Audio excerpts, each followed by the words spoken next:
statewide this year for Developmental Disabilities Awareness Month is What's Your Story? So that's going to be our theme today. We're going to have some stories to tell you and share with you. So with that, I'm actually going to turn it over to Annie Martin, who's a member of our Voices Speaking Out advocacy group, who's going to introduce our featured speaker. So, Annie. Good afternoon.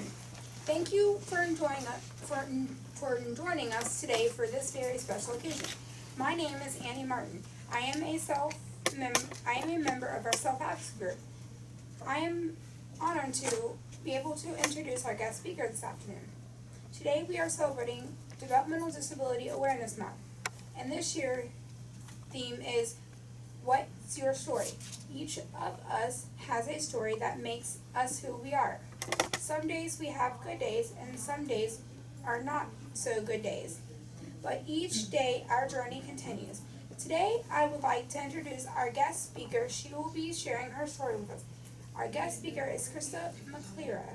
She lives in Mason with her husband and her 4 kids. They have a 15-year-old, 2 14-year-olds, a 4-year-old, and their dog. Crysta's 14-year-old stepson has autism, and her daughter, who's 14, has ADHD and visual auditorial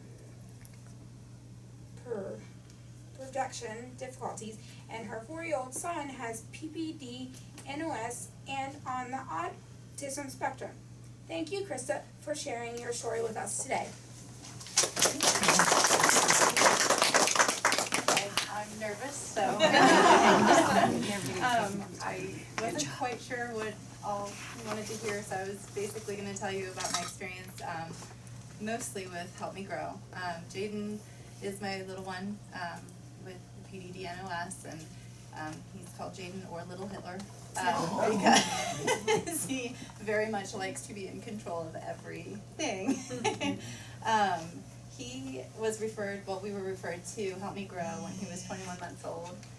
He was missing the milestones and kind of gradually drifting off into his own world, which was very surprising because as an infant he was major eye contact and interacting, and so when he started doing that, we were already aware of autism because of our older one with autism, and so we were kind of like looking at that from the beginning when we heard we were having a boy.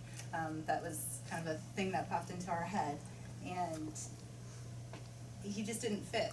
Like in our minds we thought, no, we're in the clear, like this is not, he's definitely does not have autism. But then as time went on, things started getting probably more obvious than I realized at the time, but when I was preparing this, I was like, how did I miss that? He, at 2 years old, had no words. He wouldn't really play with people or with toys. It was more like he had, one of his favorite things to do was he had these plastic bowls for stacking and nesting, but he never wanted to stack or nest them. He wanted to drop them and watch them spin until they stopped, and he would do that for hours. And if you tried to kind of break into the activity or get him to, change it up or anything, he would get very angry. He would be screaming and crying, and you just never could seem to move him past it. So eventually you'd like spin your bowl, and there was that, and we have a big drawer in our kitchen filled with cooking utensils, and one of his favorite things was to take everything out and put it back in. Again, that would be like the majority of his day, and you'd try to do something and he would act like you were horrible, for trying to, color or, something different. There was other indications. We didn't think about it. We only had one car seat at the time, and we didn't think about alternating it in cars.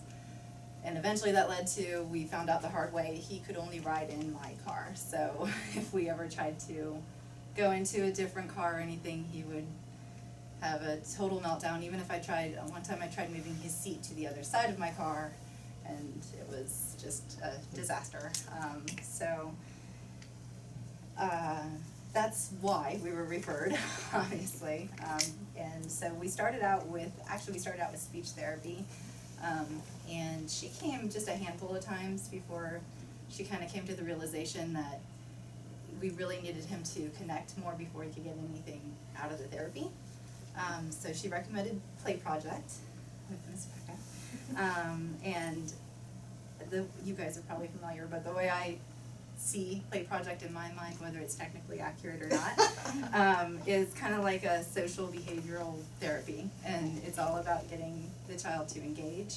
So I compare it, I don't know if you know this, I compare it to The Dog Whisperer with Cesar Millan, where he's like, I rehabilitate dogs, I train people. Well, it's like this therapy has nothing to do with teaching, you know, the kid something. It has everything to do with teaching the parent how to draw out a certain response from a kid by using your own behavior. And when we first started, like one of the things is they tell you they want you to practice like 15 to 20 hours a week, and that sounded incredibly overwhelming at the time. But what it actually turned out being is once I learned the basic concepts and strategies, I just kind of made that my new way of interacting with Jaden on a daily basis. And it was a very slow process. I can remember me and Becca standing in my kitchen while Jaden's doing the things in the drawer, and the first step, and I think it took every bit of a month or two, was for him to allow Becca to sit next to him while he was doing it. I don't even think you could really look at him. It was just like sit in the room with him. And then the next step, which took quite a while, was you were allowed to sing a couple lines of a song here and there without him screaming. And sometimes I was allowed to hand the spoons back. That was months later. And they had to be in a certain order. Eventually, like many months later, we were allowed to change it a little bit, you know, like hand them in a different order. Or Becca would try to make the spoon talk, and he would look at her like, yeah. But he wouldn't yell, so that was a huge growth, and you know, it was a win in our book. Eventually, you know, it did. All those things sound so tiny, you know, it's hard to imagine how that would make a difference, but it did, and he became more connected, and we were able to start the other therapies. So we started speech and OT, we continued Play Project, and then we started Playgroup here. And Playgroup was like, I just didn't expect the effect that it had on both of us, really. Our first time was not good at all. He came in and he was totally overwhelmed. He was,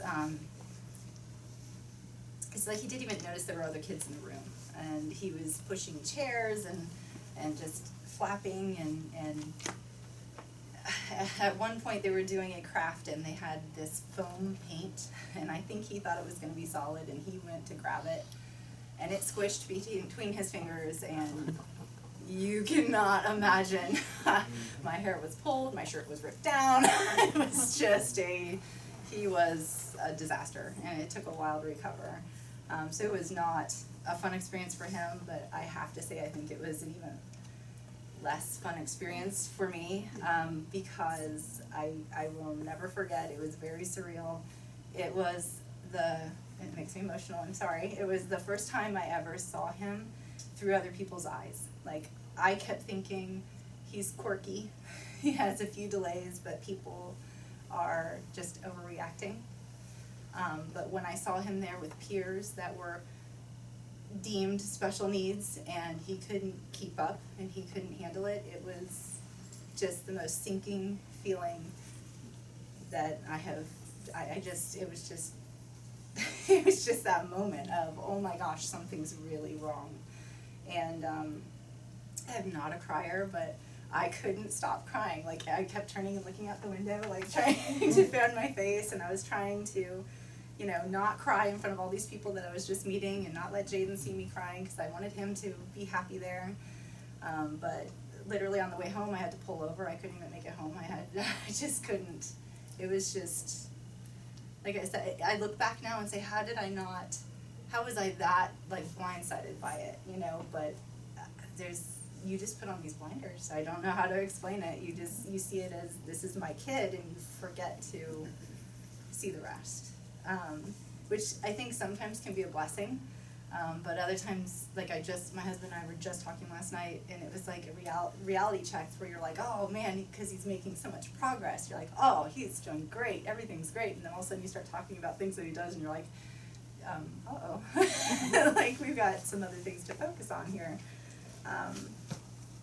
So when we left the playgroup, it's surprising, but I actually knew before I left that we had to come back like every week. I knew he needed that, and we did, and it got better every time.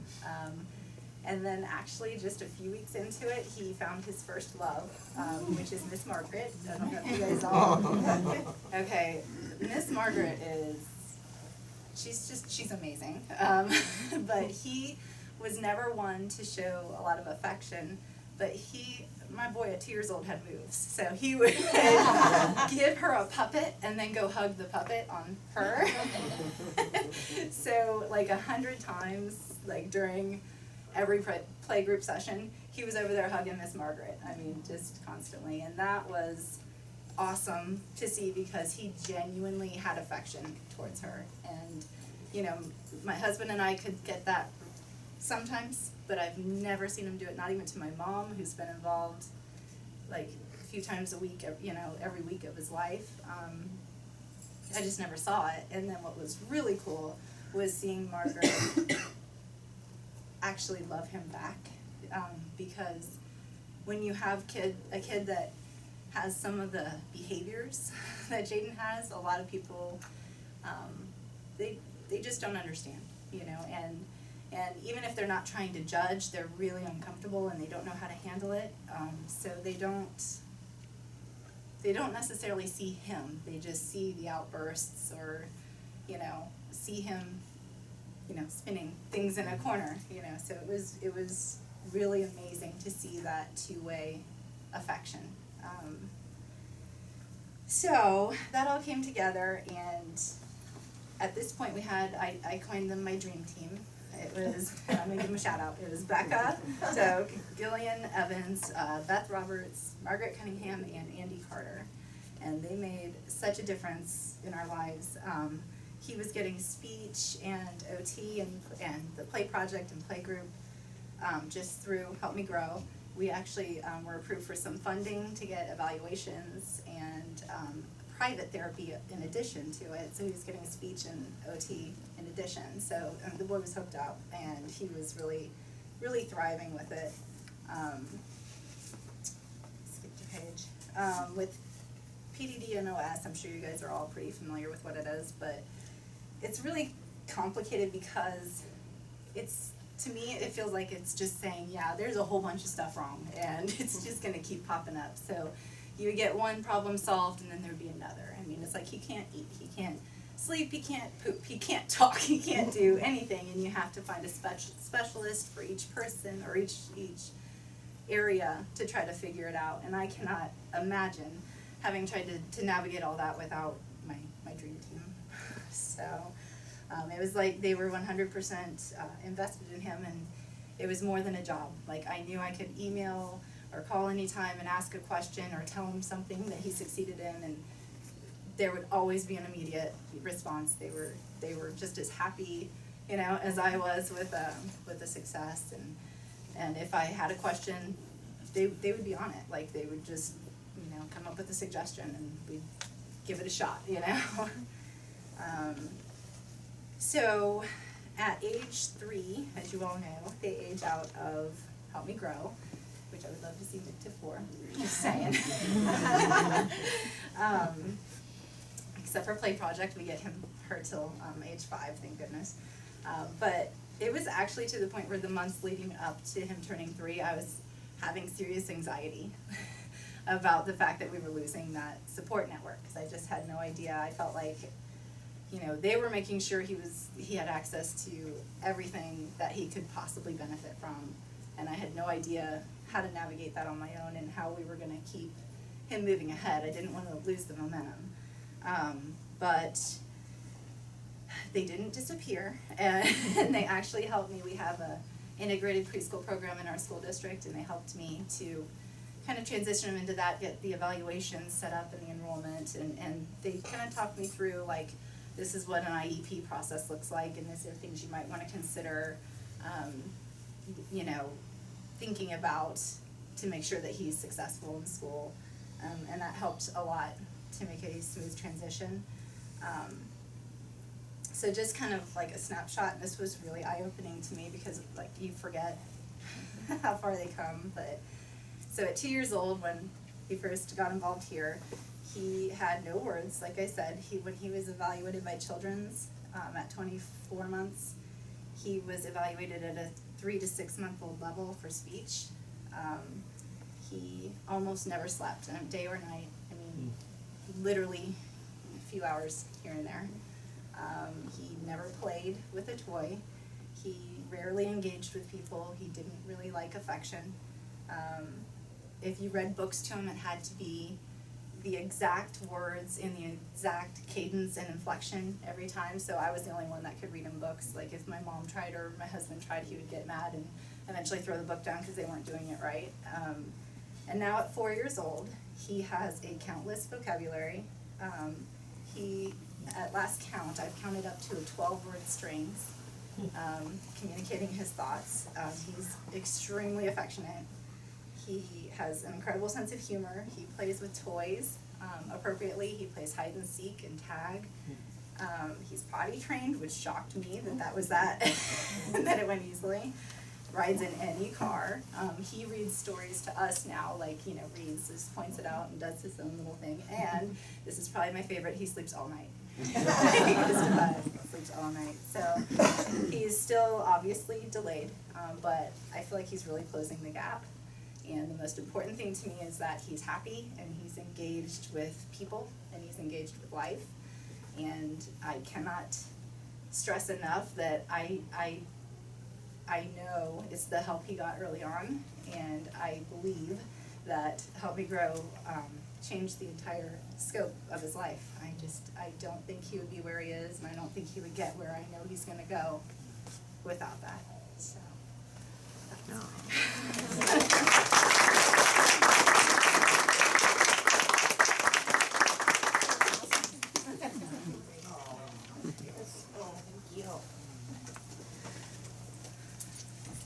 Thank you so much, Crysta, for sharing your story. I'm sure you're not alone, but it's always great to hear those stories of success that happens with one of the children that we're serving, so thank you so much. Next, I'm going to bring up our next presenter, who is a Warren County Commissioner here, and our Warren County Commissioners appoint 5 of our 7 board members, and we've always had a good relationship with them, and they're very supportive of our program, including our speaker today, Mr. Dave Young, who's going to come forward and read us a proclamation for PD Awareness Month.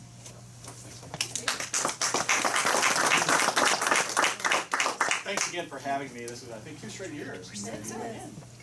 Love coming to these events and always get a new story out of it. And the 2 things I'll say to you, Crysta, are my 2 observations are, number 1, I know that's not easy to do when you get up and talk about your family, and then number 2, I know you're a good mom, based on what you said.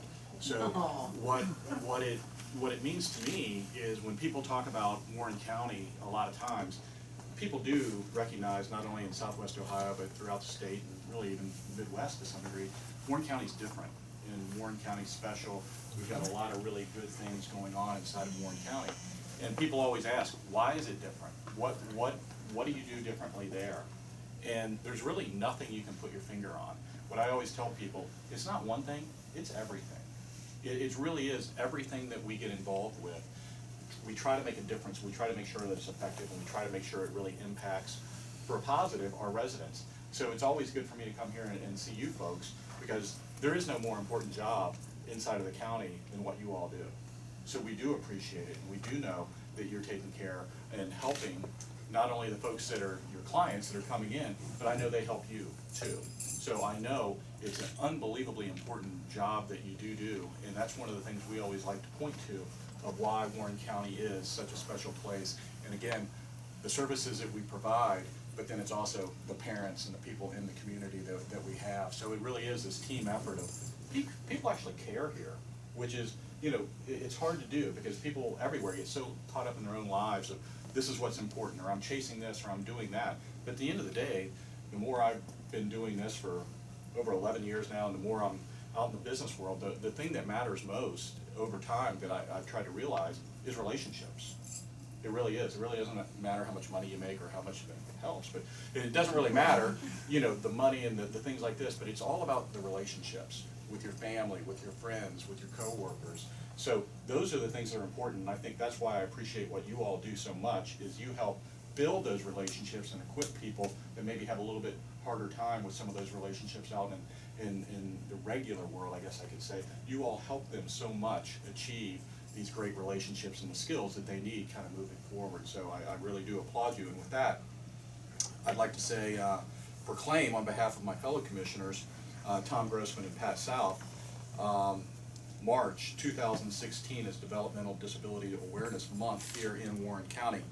Whereas individuals with developmental disabilities, their families, friends, neighbors, and coworkers encourage everyone to focus on the abilities of all people, and whereas the most effective way to increase this awareness is through everyone's active participation in community activities and the openness to learn and acknowledge each other's contributions, and whereas the opportunity for citizens with developmental disabilities to function as independently and productively as possible must be fostered in our community, and whereas we encourage all citizens to support opportunities for individuals with developmental disabilities in our community that include full access to education, housing, employment, and recreational activities. And now, therefore, be it resolved that by this Board of County Commissioners that March 2016 be proclaimed Developmental Disability Awareness Month. So thank you again for having me.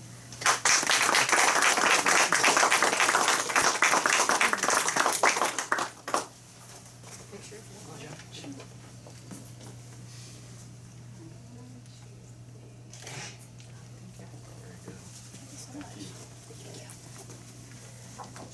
Okay, well that concludes our plans in here, but please stay, and there's refreshments, there's raffle tickets for these wonderful baskets that our staff put together, so buy tickets and put them in the raffle. They'll be drawn, the winners will be drawn tonight at our open house tonight at the Young Center from 6 to 7, and our provider fair will be from 7 to 8, so please, if you're available, come join us over there. Take a tour of the building. People will be glad to take a tour. This is where early intervention services happen, so thank you all for coming and enjoy. And refreshments are in the hall, out there in the conference room, so don't skip those.